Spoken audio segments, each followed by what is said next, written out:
Sa gitna ng ingay ng lungsod ng Maynila, sa mga kalsadang dinadaanan ng kasaysayan, may isang bantayog na madalas nating malampasan.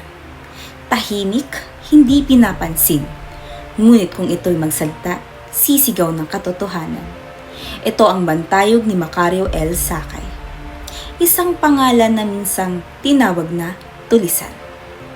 Ngunit tanungin natin, tulisan ba ang lumaban para sa kalayaan? Tulisan ba ang tumangging yumuko para sa mga bagong mananakop? O bayani na sadyang pinapatahimik ng kasaysayan? Si Sakay ay anak ng Tondo, lugar ng tapang, lugar ng himagsikan.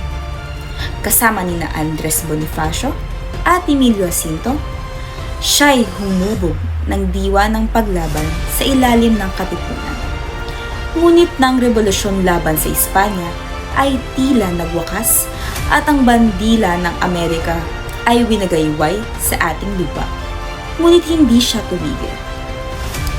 Dito nagsimula ang isang mas tahimik, mas madugong yugto, ang digmaang Pilipino-Amerikano. Habang ang iba ay sumusuko, si Sakay ay tumindig. Ngunit ang kanyang mga paninindigan ay tinumbasan ng paninilang. Sa ilalim ng ley bandorelismo, ang mga katulad niya ay tinawag na kriminal, ang mga mandirigma ay ginawang tulisan, ang mga revolusyon ginawang krimen.